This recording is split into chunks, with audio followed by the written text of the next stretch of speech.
And welcome back to the 2019 Cannabis Industry Summit. Joining us now is Stephen Haddad of Motas Inc. Thanks for being here. Absolutely. Tell us about your company. So we are a secure transport facility. We move product from growers to provisioning centers, processors to provisioning centers, growers to processors. We move product around the state. My company has currently 11 vans. We're moving a huge chunk of the market today, and we'll be at 15 vans by the end of the year. We're rapidly growing as the industry does, and that's pretty much it. How did you get started and how did you grow? So I have, my background is in distribution and trucking. My family and I own a distribution company for convenience store items. We sell everything you see in a convenience store to wholesalers that serve retail stores. We have 40 big rigs on the road. My company goes to 30 states and 10 countries. I heard people were trying to come into this market, trying to charge 10% of goods and $400 a pound. And I said, you know what, I think I can come in and make a nice splash because I know where my costs are. I know what my costs and what my price is going to be based off. And that's what I did. And so what we did was we took a huge chunk of market right off rip. And then as the industry continued to grow, we did the same because most of our business is generated through word of mouth. And so people like dealing with us, provisioning centers like dealing with us, the producers like dealing with us. We guarantee that every single product, as long as they give it to us at a certain time the day before, it's all out the next day, and we've yet to turn down a run. What are some of the challenges in the cannabis industry? The biggest challenge that I see, one is testing for the producers, at least the growers and processors have issues with testing. But the biggest issue that comes with transporting is we're not in control of this product.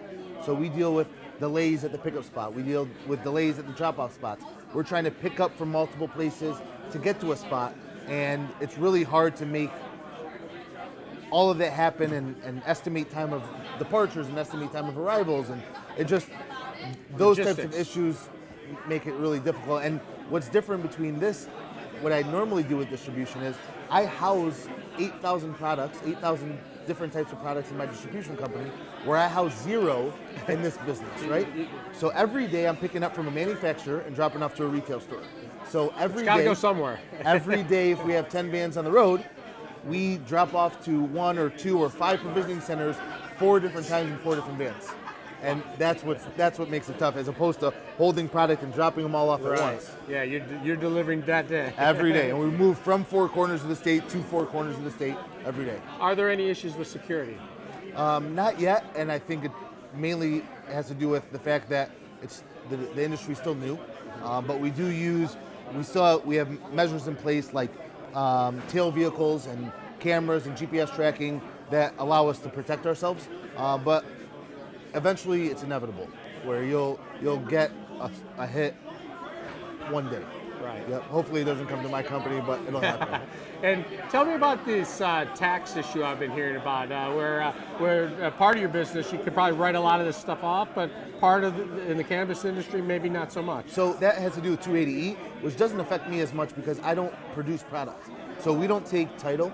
We only take possession of goods, so 280E doesn't affect us, but what the tax issue comes into place is you have growers and processors that are only allowed to write off what attributes to their cost of goods. So they're allowed to write off the percentage of rent that is used to grow, where the office space is not deductible. Same thing with employment. You can't deduct executive salaries, but you can deduct the salaries of the growers and the guys that clean up after the product, certain things like that. And then on the dispensary end, it's a totally different nightmare where you have 0 deductions. Right. You're just writing off your cost of goods and that's it. Everything else is your gross. So you saw a lot of opportunity. Was there a lot of risk at first too? So the biggest risk I had was, one, I'm an attorney by education, so it was a gray area applying for licensure where none of the attorneys knew whether or not they would disbar us for even applying. Right. And then the second hurdle was my family is a little old-fashioned. Mm-hmm. My father was not into me getting into the industry, but eventually everyone is getting involved, and at the end of the day, you have some of the biggest hitters in the state, in the world. Right, you got a legal industry now. The stuff's got to get moved, right? Someone's going to move it. Exactly. So. And the way, That's interesting. That's really fascinating. So where do you think the growth potential is? Is it massive, or is it just going to be gradual? So right now, I tell everybody the market is the size of a penny compared to a bathtub. I am in a medical market with 40, 50 producers today. where now we just became the first recreational transporter. We have 0 recreational licenses right now. I mean, this market is just beginning to bloom. We haven't even scratched the surface. And if people are going to get in it, what would your advice be? Not that you're trying to find competitors, Yep. but you can't deliver it all. Become a tester. Yeah. There are not enough of them. Well, what does that mean? So every product that gets moved by me has to be tested first. And when I got started, I was one of 3 transporters, and there were 4 testers. Today, I'm one of 12 transporters, and there are still 4 testers.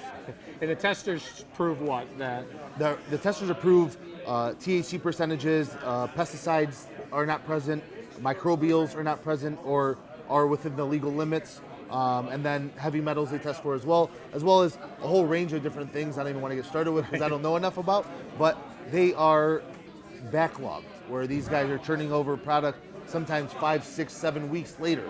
And it just, at that point, you could have made 7 different reorders. Do you have to test at pickup and delivery, or just once? So it's not tested when I move it, it's tested prior. So once it's harvested or once it's packaged as a cartridge or a gummy, then it gets tested. Okay. Yep.